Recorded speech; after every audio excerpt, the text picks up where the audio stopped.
Obrigado, Francisco. Boa noite a todos. É com alegria que vemos essa casa. Normalmente a gente vê a salinha lá embaixo com 10, 15 pessoas e já o nosso coração se enche de alegria, porque é uma bênção muito grande termos essa doutrina que nos acolhe, essa casa Francisco de Assis que nos recebe. Há pouco tempo, eu buscando um esclarecimento, que me incomodava muito. Falava, gente, será que nós precisamos ser tão eruditos? Será que nós precisamos ter tanto preparo? Precisamos de tanta instrução para ajudar na obra do Cristo, na obra de nosso Jesus? E aí a gente começa a refletir, começa a pesquisar, raciocinar e ver se encontra alguma coisa que possa trazer esse esclarecimento para a dúvida. E numa página, lendo assim, aquelas páginas que é só uma leiturinha de vira a página, tem mais um pedacinho, né? Então eu li o seguinte, isso aliviou bastante, que Deus age com as ferramentas que Ele tem. Nós aqui na Terra podemos todos ser ferramentas, desde que tenhamos boa vontade. Não precisamos estar prontíssimos, estudados, decoradíssimos, mas que Ele busca lá na rua, onde tem a Cracolândia. Ele acha alguém lá capaz de trazer a mensagem de Jesus, que é operante a todo instante, e alguém vai começar a conversar sobre a mensagem do Cristo lá. Na casa espírita, nós todos somos todos iguais aqui dentro, cada um com a sua profissão, com a sua luta diária, com o seu corre-corre, e ele pega um para fazer tal coisa, o outro para fazer determinada atividade, e assim a obra não para. Como disse ele, né? Meu pai trabalha até hoje e eu trabalho também. E graças a Deus por estarmos aqui. A gente às vezes acha difícil pegar uma Fernão Dias dupla, gostosa de dirigir, mas aí meio cansado, meio correndo, meio caminhão, meio aquilo. Mas nós lá nas catacumbas, quando a gente queria ouvir um pouquinho da mensagem do Cristo, a gente tinha que se esconder embaixo de capas, desviar de guarda romano, andar quilômetros e quilômetros para ir em umas furnas onde tinham ossos, caveiras, restos de pessoas, para poder ouvir a mensagem do Cristo. E hoje é tão mais fácil, né? E graças por isso. Vamos pedir a Deus que nos ajude nessa reflexão de hoje a sair daqui um pouco mais reforçados na fé e que para cada coração Deus possa colocar aquilo que precise, que nós possamos trabalhar juntos hoje aqui, algo que viemos buscar, que é o que a gente faz nessa terra, a gente vem buscar, né? E nós, como bons seres humanos do planeta Terra, um planeta de provas e expiações, a gente faz guerra. Desde que o homem se dá por gente, ele faz guerra. E guerreia para isso, guerreia para aquilo. E uma hora é o orgulho, uma hora é a raça, uma hora é a religião. E a gente não cessa de ver guerras. Mas o plano divino é grande e sábio. E entre as nossas guerras e as nossas matanças e fraticínios e genocídios, a gente vai evoluindo. Graças a Deus, não para. A nossa terra está evoluindo. E uma das guerras que pelos analistas e estudiosos e estrategistas de guerra foi considerada a guerra mais cruenta, mais cruel, foi a Primeira Guerra Mundial, em 1914. E disseram que seria a última guerra. Ela foi terrível, houve muita mortandade, muita violência. O homem na guerra, ele consegue colocar para fora o que ele tem de mais vil, o que ele tem de mais agressivo na guerra, isso vem à tona. E essa guerra foi muito falada e comentada, e acharam que seria a última guerra. E nós aqui podemos atestar que não foi, né? Não foi a última, nem será. Né? Hoje nós temos focos de guerra em N lugares do mundo. Né? E durante a época dessa Primeira Guerra, em 1915, teve uma guerra que não é comentada, que poucos de nós sabemos, mas foi uma guerra tão carnificenta quanto a Primeira Guerra, ou mais. E a gente não tem muita notícia disso.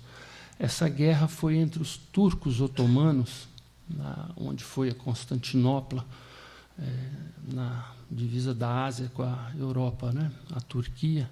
Então, os turcos otomanos entraram em guerra com os armenos.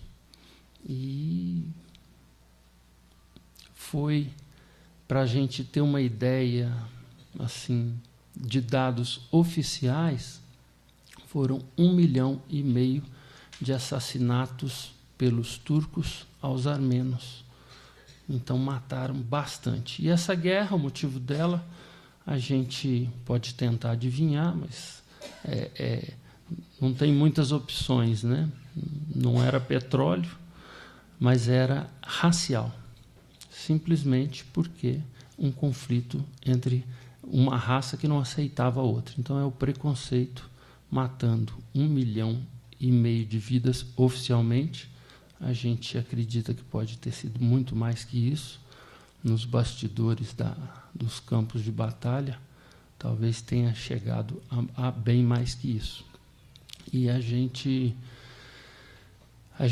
isso foi de 15 a 17. Para você ter uma ideia, então, essa quantidade de mortandade foi em 2 anos de conflito. E nós vamos, então, entrar um pouquinho nesse conflito, que não é muito conhecido. Um grupo de soldados, dirigido por um chefe de grupo que era chamado, uma pessoa que marchava com aquele cap turco, de estatura atarracada, entrando numa aldeia com um grupo de seus homens, entram na praça da aldeia, invadem uma casa dessa aldeia, invadem a sala dessa casa, e nessa sala nós vamos ver um pai, uma mãe e 2 filhas, uma de 12 e uma de 15. Simplesmente, ele tinha um chicote na mão, um revólver na cintura, esse chefe, e saca da arma, mata o pai e a mãe na frente das meninas, com a frieza que a gente pode imaginar, a rapidez que ele fez esse ato. Pega a menina de 12 anos, lança na mão do soldado e fala: entregue para os homens. E essa menina de 12 anos, ela é estuprada, ela é dilacerada, ela é morta em praça pública da aldeia, sem nenhum sentimento de compaixão, sem nenhuma piedade. A menina de 15 anos, ele se apossa dela e leva para sua casa bordel. Essa casa bordel, ele tinha lá mais umas 10 ou 15 meninas armenas nessa faixa etária, com as quais ele escravizava sexualmente e barbaridades de um maníaco sexual que a gente não sabe o que pode se passar numa situação dessa. Você leu, hein? Ou o Espírito falou. Obrigado, hein? Então, a gente tem essa cena passada e a vida dessa menina de 15 anos que sobreviveu a essa atrocidade diante dos seus olhos, a cena com a irmã, o desespero do pai e da mãe sendo mortos, mas morre também agora a cada dia, sendo ultrajada, não tendo esperança nenhuma, todos os sonhos, e não sabendo o que vai ser da vida dela. E passam-se os 2 anos de guerra, e a guerra faz com que esse chefe de grupo vá para lá, vai para cá, e numa dessas vai para lá, vai para cá, essa menina foge pelo ano de 1917. Ela foge junto com uma companheira. E nesse meio tempo também dessa fuga, ela se evade daquela cidade, vai embora fugindo, e a guerra acaba. A guerra entre esses dois povos acaba. E ela então vai para longe, ela não quer ficar naquela região, ela sai para outras regiões e vai crescendo. Isso ano 1918, 1919. E quando chega 1920, nós vamos ver essa garota voltando para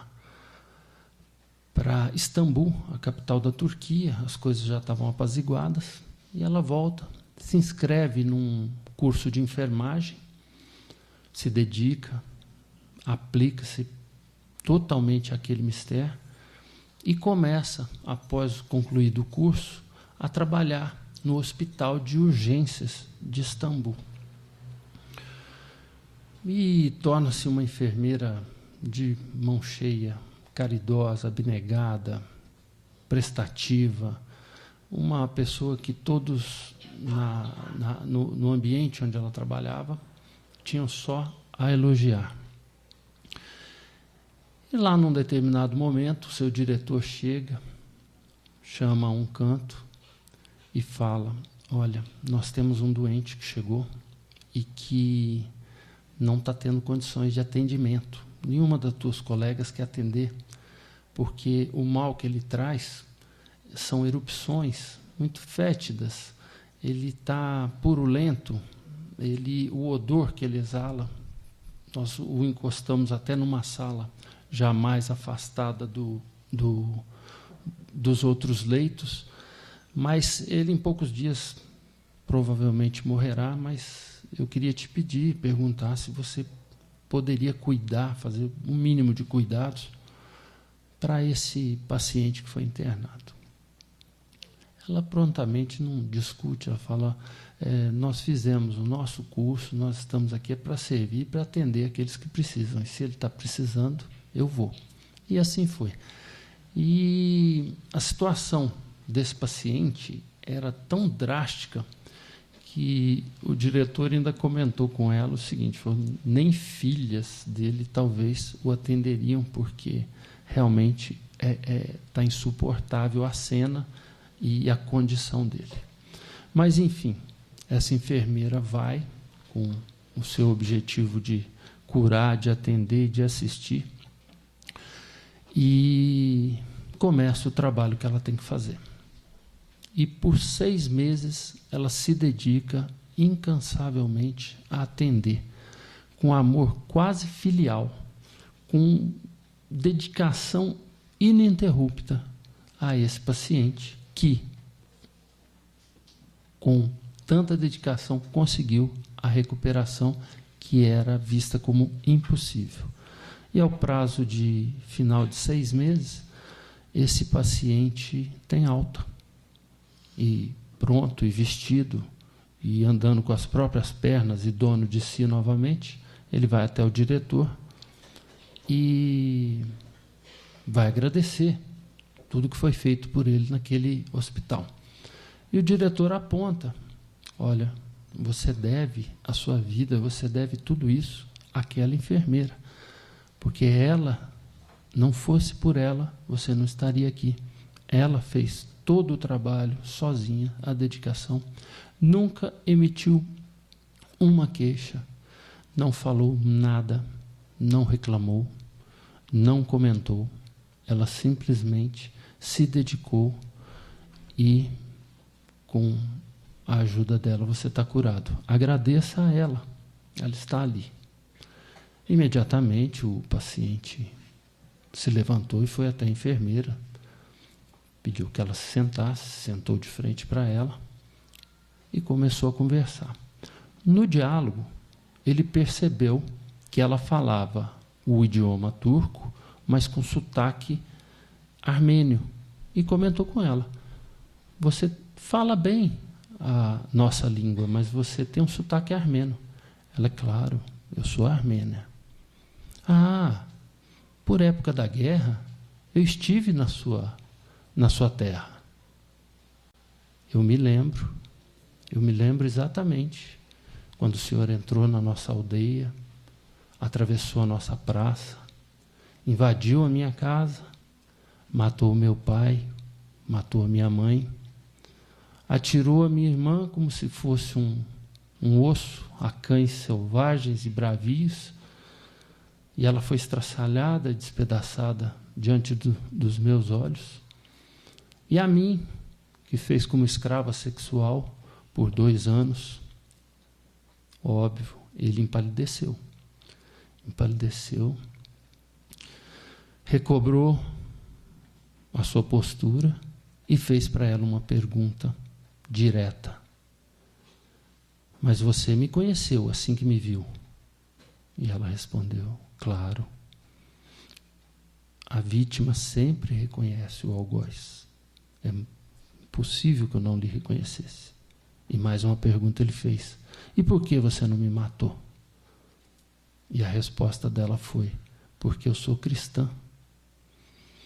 E um homem me disse que devemos amar os nossos inimigos e fazer todo o bem possível a ele, com toda a dedicação e amor do nosso coração.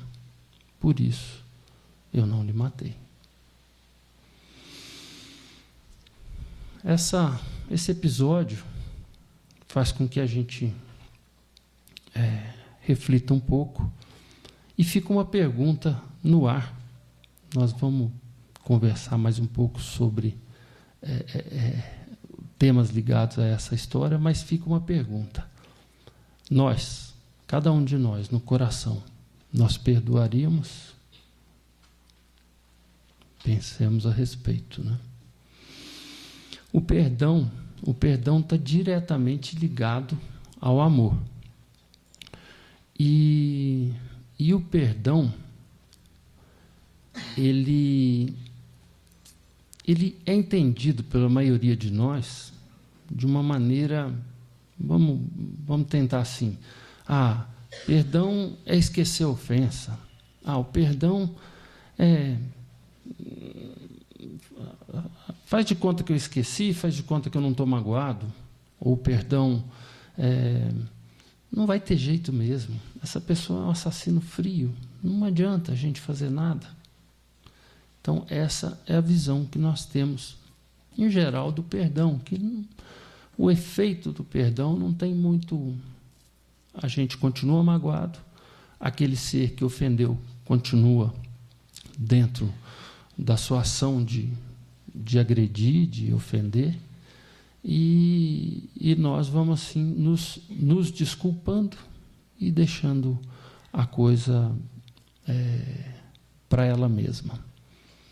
Mas os estudos hoje da psicologia moderna trazem para a gente que não é bem assim. O perdão no sentido religioso também, ele diz que nós temos que perdoar e esquecer o mal. Só que, tecnicamente, fica um pouco difícil, porque o perdoar é um sentimento. E o esquecer torna-se difícil porque é uma impressão na memória. Então, a gente não consegue perdoar e, ao mesmo tempo, esquecer. A gente pode até perdoar, é um sentimento, consegui. Me aliviei, livrei.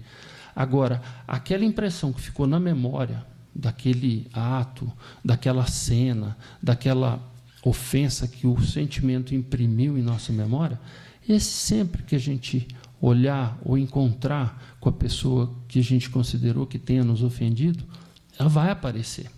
Mas aí entra um trabalho de o que fazer com isso. O que nós vamos fazer com esse que não tem como, é impossível, é físico. É físico. Você vê um agressor seu, você o perdoou, mas você lembra que ele é um agressor que te atingiu de alguma maneira. Então, esse trabalho é um trabalho que envolve oração, esquecimento, não gostar de alimentar o ódio, não gostar de alimentar que eu sou vítima, não gostar de alimentar que eu não vou conseguir tirar isso. Vamos, porque é possível. Porque perdoar a gente já consegue, é mais fácil. Agora, tirar aquela impressão é um trabalho de exercício e criação de hábito, né? E nós temos que nos livrar, nós temos que ser livre, porque a liberdade que Jesus nos ensinou e nos deu, dizendo, né, o meu fardo é leve, o meu jugo é suave. Nós temos que nos libertar. E a gente tem lições dadas por um Sócrates, por exemplo, que estava encarcerado e falou para o Cleiton: Cleiton, eu sou livre. Prisioneiro é aquele que tem vícios, é aquele que tem mágoas, é aquele que, onde ele estiver, ele está carregando a prisão dele. O Sócrates tinha esse negócio de que tentaram soltar ele da prisão também. Ele falou: mas por que eu vou fugir? Eu não sou bandido, eu não tenho que fugir. Então, nós temos que tentar buscar essa libertação do sentimento que é mais fixado em nossa memória. E nós vamos trabalhar esse perdão como? O que nós sentimos no dia a dia? Onde? No trabalho, na casa, nas escolas, onde a gente lida, onde a gente anda e vive. A gente precisa ser perdoado? Nós precisamos ser perdoados ou nós precisamos perdoar mais? A gente faz essa reflexão sobre a questão de por que eu estou angustiado, por que eu estou magoado. A mágoa, né? A mágoa é um veneno que a gente toma para o outro morrer. Então, quando Jesus falou perdoai 70 vezes, 7 vezes, e ele não citou, mas tem uns que brincam, né? Cada ofensa. Não é perdoar ele, o Francis, a Vita, a turma, só perdoar. Não, é cada coisinha que fizer, perdoa 70 vezes 7. Então é infinita a questão do perdão. Por que ele falou isso para a gente? Por que ele trabalhou tanto a mansuetude, a questão da mansidão, a questão de perdoar? Porque, como terapeuta que era, sabia que o perdão nos liberta. A gente tem a tendência de focar muito a satisfação dos nossos imediatismos. Então, a gente não foca a felicidade. Por isso é que, às vezes, a gente não perdoa, a gente não consegue deixar de lado determinadas picuinhas ou coisas que nos incomodam e que a gente acha que tem razão. Porque se a gente focasse realmente a nossa felicidade e não o imediatismo dos nossos desejos e dos nossos egos, nós estaríamos realmente perdoando a todo momento. Chegar a um ponto de um Gandhi falar: eu não tenho que perdoar porque eu nunca fui ofendido. Então, nós não nos ofenderíamos tanto. Mas, enfim, somos seres humanos em evolução, com necessidade de trabalhar, e como falamos no começo, somos ferramentas que Deus utiliza a todo momento. A gente pode ficar tranquilo que onde a gente estiver, se a gente quiser, tiver boa vontade, nós vamos estar sendo utilizados pela divindade.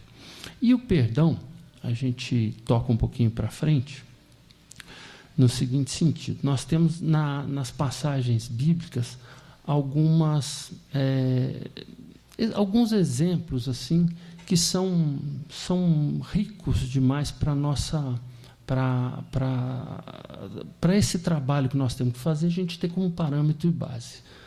E aí, uma determinada passagem que nós temos, chega um grupo de fariseus e atira aos pés de Jesus uma mulher pega em adultério, né? E todos nós temos a primeira impressão, ou foi passado, ou o nosso achômetro, ou que seja, que era uma prostituta que foi pega e jogada aos pés de Jesus. Não, foi uma mulher pega em adultério. Adultério, traição ao seu marido. E essa mulher foi jogada aos pés de Jesus, não porque ele fosse um legislador da época capaz de decidir a vida de qualquer coisa ou o que ia ser feito ou não. É porque os fariseus estavam intencionados a pegar Jesus em alguma contradição para poder condená-lo, prendê-lo, tirar ele de circulação, que ele estava incomodando com sua doutrina de amor e de perdão. Então, eles, sábios em urdir tramóias, esses fariseus da época, chegaram e falaram: mestre, temos na lei que a mulher, quando é pega em adultério, deve ser apedrejada em praça pública. E temos também a tua doutrina, que é a doutrina de perdoar. Como que nós fazemos? E Jesus, como sempre fez nas suas armadilhas, né, feitas para ele para, abaixa-se e diz para eles: olha, atirem as pedras dessa mulher aqueles que não tiverem pecado. Justo, né? Então, aqueles que não tiverem pecado, que, se é a lei, atirem as pedras dela. E narra o texto evangélico do Marcos, que começaram a sair. Quando Jesus falou que jogassem as pedras aqueles que não tivessem nenhum pecado, começaram a sair, um a um, e pelos mais velhos. Deduz-se, naquela época, que pelos mais velhos, pelo fato de serem mais culpados do que os jovens, mas foram saindo todos, um a um, primeiro os mais velhos, depois os meia-idade, até os jovens, e saíram todos. E ficou a mulher jogada ao chão, e Jesus ali próximo dela, e ele olha para ela e fala: mulher, cadê os teus acusadores? E ela diz: não me condenaram, Senhor. E ele disse para ela: eu também não te condeno, mas vai, e não cometas mais o que fizeste, não peques mais. E foi-se, e a mulher foi. Narra uma página de Amália Rodrigues, que nessa mesma noite, essa mulher que foi pega em adultério quis ir agradecer Jesus. E Jesus se encontrava em Betânia. Betânia fica muito próximo de Jerusalém, dista, a gente vê que fica 6 quilômetros, mas que tem um trilho das cabras, onde passam mercadores e são tocados os rebanhos, que é muito mais perto. Então, essa mulher pôde sair por esse trilho lateral e chegar rápido em Betânia. E Jesus estava embaixo de uma pérgola, meio que aguardando a chegada dela. E ela vem e começa a conversar com Jesus, agradecendo o que ele tinha feito por ela. E ao mesmo tempo que ela estava agradecendo, ela também começou a se justificar e explicar o que tinha acontecido. E o mestre, como bom terapeuta que é, sempre nos ouve, né? Sempre nos escuta. E fez isso com ela. E parou. E ela começou a contar: meu marido era um homem muito bom, me dava toda a atenção do mundo e tudo que eu precisava. Mas chegou uma determinada época, ele começou com jogatinas, a sair para as noites, a frequentar os bordéis, a ter companhias e outras companhias e mais companhias. Me abandonou e eu fiquei em casa. E ele, para concluir essa ausência, ele ainda fez uma coisa: ele trouxe um amigo dele para dentro de casa. E esse amigo dele começou no convívio comigo e dizer coisas que ele me dizia quando era jovem. E a narração diz que talvez ele quisesse se livrar dela. Então ele sabia o meio de se livrar dela. Colocou um amigo dentro de casa para seduzi-la e assim ela seria morta e estaria livre dela. Isso é o que a gente abre um parentezinho.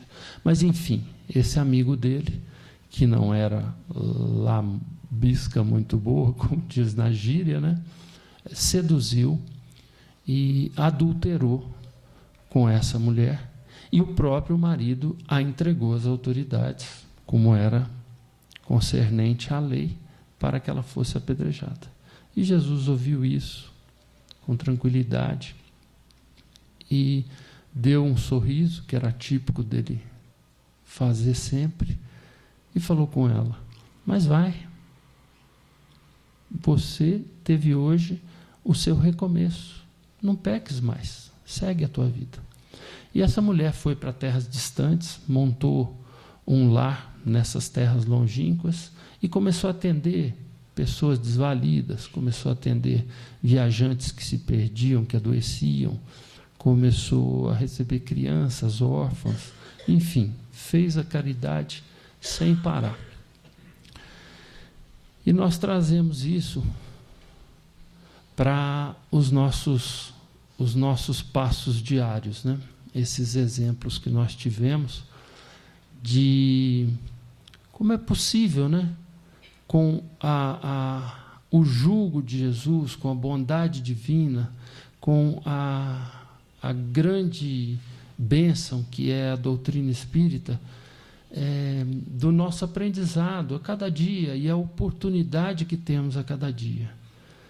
Todas essas pessoas que sofrem amargamente e não se revoltam, que não se dedicam ao revide, que seguem ao pé da letra o que o nosso mestre deixou para nós e exemplificou quando ele se deixou colocar numa cruz. Imagina um Jesus com todos os anjos, todo o poder que tinha aquele ser, fizesse assim, varria em terremoto, em maremoto a terra, e ele se deixou, e no final de tudo, ele ainda elevou o pensamento ao Pai e pediu para que o Pai os perdoasse, porque ele já tinha perdoado.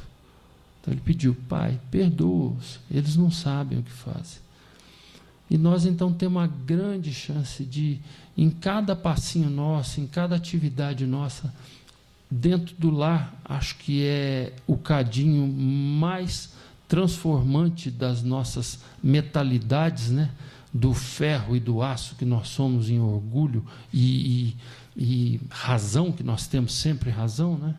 Então, dentro do lar é o local onde a gente pode exercitar muito e temos a chance de ser perdoados, de perdoar várias vezes e começar um dia novo, né? Começar uma história nova, lembrando que nós fisicamente podemos guardar aquela agressão, mas que nós podemos imediatamente perdoar e não deixar que sejamos prisioneiros dos nossos vícios de orgulho e de querer e de poder. Porque, no final, aqueles que praticam a caridade, aqueles que se entregam a deixar de lado o orgulho e que perdoam, é saúde só. O perdão, ele tem uma eficiência na nossa saúde físico, moral, espiritual, na clareza da nossa alma, que é uma coisa que nós devíamos atentar muito mesmo e trabalhar nisso. Eu acho que já deu o nosso tempinho aqui, que nós tínhamos para discutir hoje é isso. Obrigado a todos, que Deus nos abençoe.